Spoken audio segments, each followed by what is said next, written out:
Hello दोस्तों, कैसे हैं? उम्मीद करते हैं अच्छे होंगे। आज फिर एक नए टॉपिक के साथ हम आपके सामने आए हैं।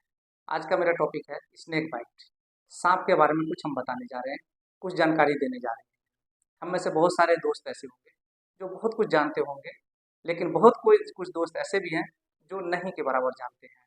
तो हम उम्मीद करते हैं कि ये जो जानते हैं वो दोस्तों तक शेयर करेंगे, जो नहीं जानते हैं वो समझने की कोशिश करेंगे। स्नेक एक्चुअली जिसे सांप कहते हैं, ये पूरी दुनिया में 3000 से 3400 के आसपास है इसकी वैरायटी। और अगर भारत में देखा जाए तो सिर्फ भारत में 300 अकसाम के सांप होते हैं, 300 वैरायटी के सांप होते हैं। अगर पॉइजनस और नॉन पॉइजनस जहरीले सांप और गैर जहरीले सांपों की तादाद देखी जाए तो तकरीबन 30%, मात्र 30% सांप ऐसे होते हैं भारत में जो जहरीले होते हैं। बाकी समझ लीजिए कि 60 to 70% सांप ऐसे हैं जो गैर जहरीले हैं। फिर भी लोग मरते हैं। अगर भारत की संख्या के हिसाब से देखा जाए तो साल में 50,000 से 60,000 लोग सिर्फ स्नेक बाइट से मरते हैं। अगर उसकी तह में जाया जाए तो फिर आप देखेंगे कि जहाँ जहर से लोग मरते हैं वहाँ दो वजह और है। पहला, फेयर, डर। जिसे सांप काट लिया इतना ज्यादा डर जाता है कि उसकी मौत समझिए उसी से होने लगती है। दूसरा, जैसे ही सांप ने काटा, लोगों का अकीदा है या पता नहीं क्या परंपरा बना हुआ है कि लोग फूंक झाड़ की तरफ ज्यादा दौड़ते हैं, बजाय इसके कि वो हॉस्पिटलाइज करें, हॉस्पिटल लेके जाएं, बड़े बड़े डॉक्टरों से मिलें। वो झाड़ फूंक करने वाले के पास पहुंच जाते हैं। झाड़ फूंक करने वाले हर गांव में, हर मोहल्ले में, हर एरिया में मौजूद होते हैं। वो पेशेंट को अपने पास रोक लेते हैं और फूंक झाड़ में उनका टाइम बर्बाद कर देते हैं। आमतौर से सांप के काटने के बाद आधे घंटे से लेकर के 3 से 4 घंटे तक समय होता है। ये समय अगर आपने उन लोगों के पास पास कर दिया जो सांप के बारे में बहुत ज्यादा एबीसीडी नहीं जानते हैं, तो फिर आप जान लीजिए कि वो जानलेवा साबित हो जाएगा। और ये होता भी है। यही कारण है कि इतनी ज्यादा संख्या में लोग मर रहे हैं। आइए हम गौर करते हैं कि सांप का जहर क्या है और कैसे असर करता है।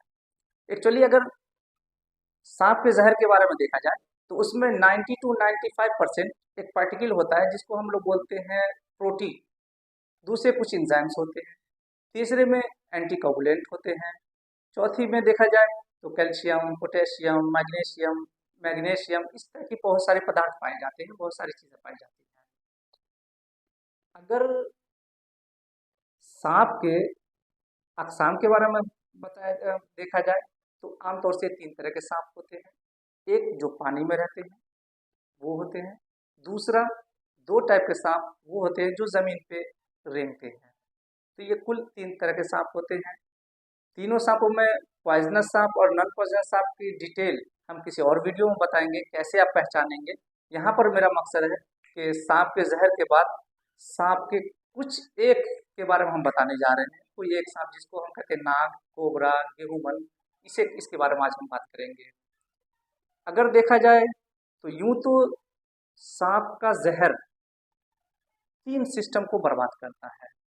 पहला सिस्टम, नर्वस सिस्टम, जिसको बोलते हैं न्यूरोटॉक्सिक पॉइजन। नर्वस सिस्टम को बर्बाद करने में ब्रेन को डैमेज करता है, सेंट्रल नर्वस सिस्टम और पेरिफेरल नर्वस सिस्टम पे असर करता है और इसको डैमेज कर देता है। तो जो भी साइन सिम्टम आपको मिलेंगे, पहचान में जो चीज़ आएगी वो नर्वस सिस्टम से रिलेटेड होगा। जैसे वीकनेस बहुत ज़्यादा महसूस होगी सांप के काटने के बाद।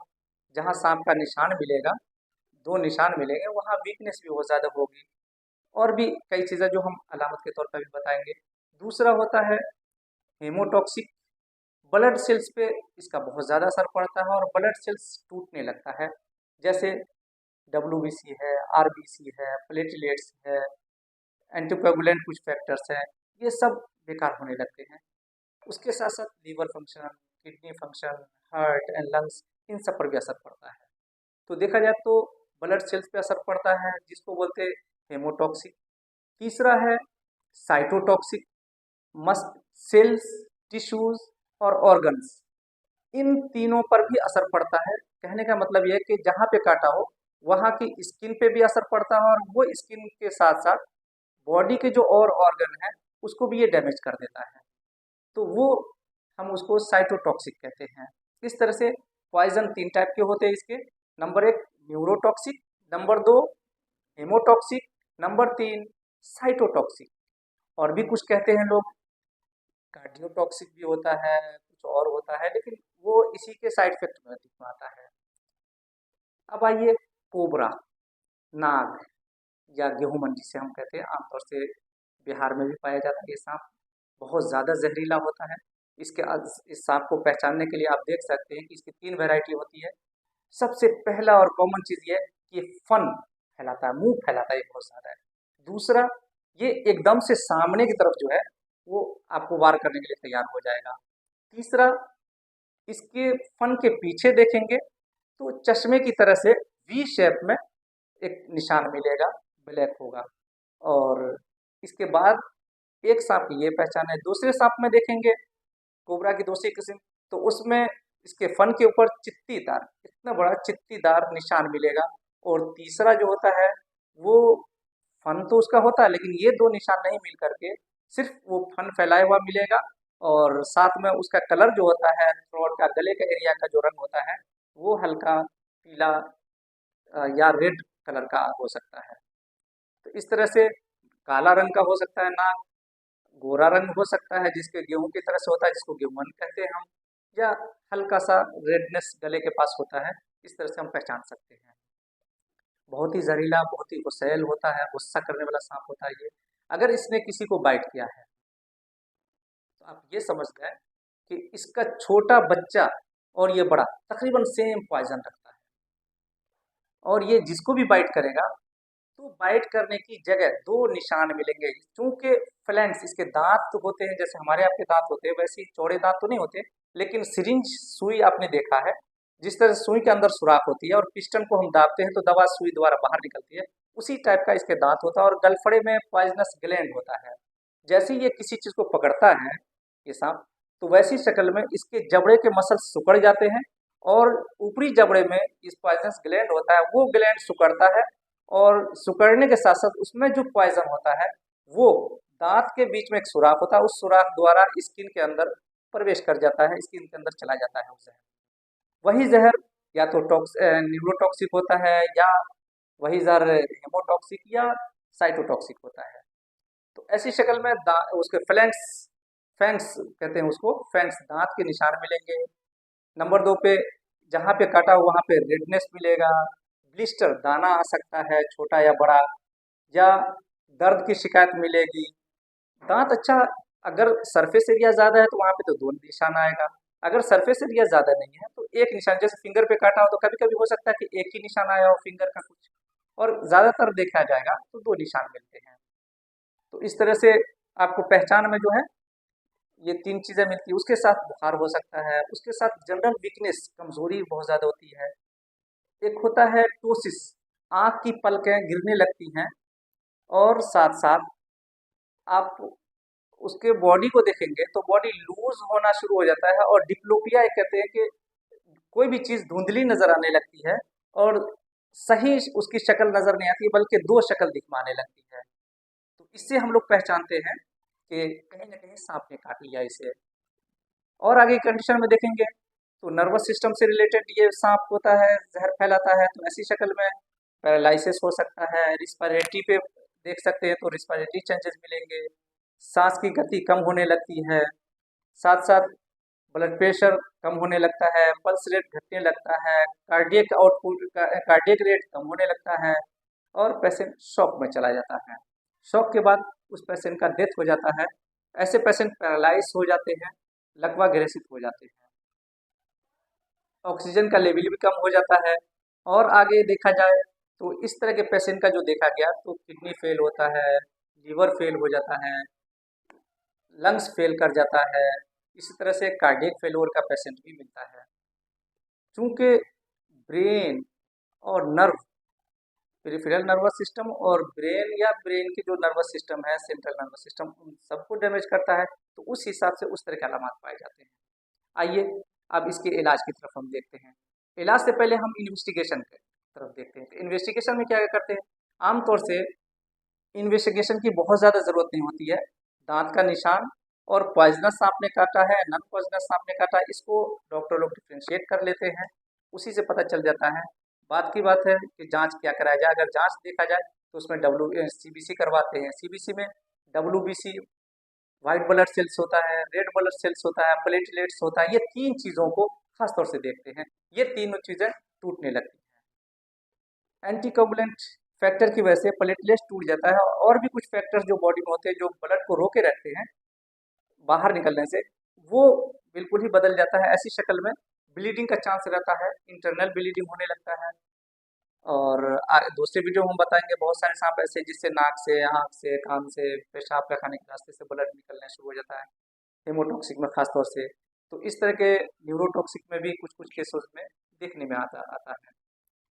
इसी तरह से जब सीबीसी आप टेस्ट करा लेंगे, सीटीबीटी करा लेंगे, एलएफटी लीवर फंक्शन टेस्ट कराने की ज़रूरत पड़ती है, किडनी फंक्शन टेस्ट कराने की ज़रूरत पड़ती है, जीआरएफ कराने की ज़रूरत पड़ती है। तो इससे क्लियर हो जाता है कि कितना बॉडी का और कौन कौन पार्ट डैमेज हो रहा है। आप जनरल में एक काम कर सकते हैं कि एक वाइट शीशी ले लें, 2 ml ब्लड पेशेंट का निकाल कर उसमें रख दें, 20 मिनट तक वेट करें, 20 मिनट के बाद देखिए अगर वो जम रहा है तो समझ लिए कि स्नेक बाइट जो हुआ है वो नॉन पॉइजनस है, गैर जहरीला सांप है।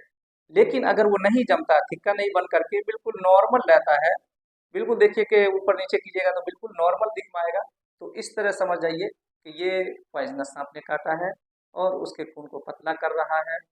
और थिक्का बनने का जो कैरेक्टर होता है, जैसे सीरम ऊपर हो जाता है, ब्लड सेल्स नीचे जम जाता है, वो इसमें खत्म मिलेगा, वो ऐसा कैरेक्टर आपको नहीं मिलेगा। आइए ट्रीटमेंट की तरफ चलते हैं। ड्रग ऑफ चॉइस में खास तौर से देखा जाता है कि जितना जल्दी हो सके, जितना जल्दी हो सके पेशेंट को हॉस्पिटलाइज करना चाहिए, ताकि उसकी मृत्यु होने का चांस कम से कम हो सके। और हॉस्पिटल भी पहुंचते ही जैसे डायग्नोसिस बनती है कि पॉइजनस सांप ने काटा है, तो फर्स्ट ऑफ ट्रीटमेंट जो होता है वो होता है एंटी स्नेक वेनम का आईवी सलाइन। ये अलग बात है कि अपने यहाँ आमतौर से 4 तरह के सांपों का एंटी स्नेक वेनम तैयार है।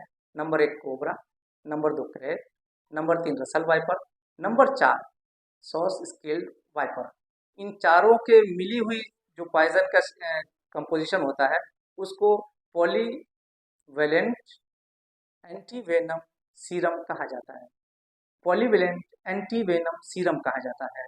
ये आईवी सलाइन में नॉर्मल सलाइन जो होती है NS 100 ml, 200 ml या 500 ml अकॉर्डिंग टू एज वो चढ़ाया जाता है। जैसे बच्चों में, छोटे बच्चों में अगर काटा है तो 100 ml, उससे कम ml या 200 ml चढ़ाया जाता है। अगर एडल्ट को काटा है, चाहे वो महिला हो, जेंट्स हो, या फिर गर्भवती महिला हो, या छोटे बच्चे, जो भी छोटे बच्चे, वो सेम डोज दिया जाता है। और पानी के आईवी सलाइनिंग में जो है वो N500 ml दिया जाता है। लेकिन इसका टाइम भी देखा जाता है कि 1 आवर के अंदर अंदर ये जो भी आप वैक्सीन उसमें दे रहे हैं, जो वैक्सीन उसमें दे रहे हैं, 1 घंटे में उसको ख़त्म कर लेना होता है। शुरू के 1 घंटे में 5 to 10 वायल दिया जाता है, और अगर रिकवरी हो जाती है तो ठीक है, अगर रिकवरी में समय लगता है तो फिर नेक्स्ट 1 आवर में आप 5 to 10 वायल जो है फिर से आप दे सकते हैं, और उसको फिर अगले 1 घंटे में सलाइन द्वारा बॉडी में दिया जाता है। तो इस तरह से मेन ड्रग ऑफ चॉइस वही होती है। बाकी टेटवैक आप दे सकते हैं, एंटीबायोटिक आप दे सकते हैं। अच्छा, ये एंटीवेनम जो ये है पॉलीवेनम एंटी, जो सांप का ये जहर का जो हम लोग ASV बनाते हैं, इसके लिए ये भी देखा गया है कि रिएक्ट करता बॉडी में। तो ऐसी शक्ल में अगर रिएक्शन के कुछ चांसेस बनते हैं तो आप उसे रोक दें, और उसकी जगह पे आपके पास जो मेडिसिन हो, मेडिसिन में खासतौर से देखा जाता है कि एविल उपलब्ध होनी चाहिए, एट्रोपिन उपलब्ध होनी चाहिए, इफिड्रीन आपके पास होनी चाहिए, हाइड्रोकोर्टिसोन आपके पास होनी चाहिए। इसी तरह से आपके पास जो है न्यूस्टिग्मीन इंजेक्शन होनी चाहिए, जो ज़रूरत के वक्त इसको इस्तेमाल किया जाता है। और जब उसके रिएक्शन का सिम्टम ख़त्म हो जाता है तो फिर से आईवी सलाइन को स्टार्ट करता है, दोबारा चालू करता है। इस तरह से एक और चीज़ देखा जाता है कि इसमें ऑक्सीजन की कमी होने लगती है, तो आमतौर से अगर आपके पास अम्बो बैग है तो अम्बो बैग से ऑक्सीजन देना शुरू कर दें। अदरवाइज आईसीयू की ज़रूरत पड़ती है, वेंटिलेशन पे ले जाने की ज़रूरत पड़ती है, तो ये आप प्राइवेट नर्सिंग होम या क्लिनिक में नहीं रखें, बल्कि किसी अच्छे नर्सिंग होम, किसी अच्छे हॉस्पिटल में एडमिट करने की ज़रूरत होती है और वहाँ भेज दिया करें। हम उम्मीद करते हैं कि आज का वीडियो ये आपको अच्छा लगा होगा और उम्मीद करते हैं कि लोगों की जान को बचाने में आप सहयोग करेंगे और इस वीडियो को आगे तक फैलाएँगे। आगे दूसरे वीडियो में फिर हम बताएँगे कि लोगों के अंदर क्या-क्या गलतफ़हमियाँ हैं, वो हम बताएँगे और इसके आगे फिर कैसे पहचान करेंगे साँप को कि पॉइज़नस साँप है, नॉन पॉइज़नस साँप है, इसके भी हम दूसरे वीडियो में आपको डिटेल से बताएँगे। आज के लिए इतना ही काफ़ी है।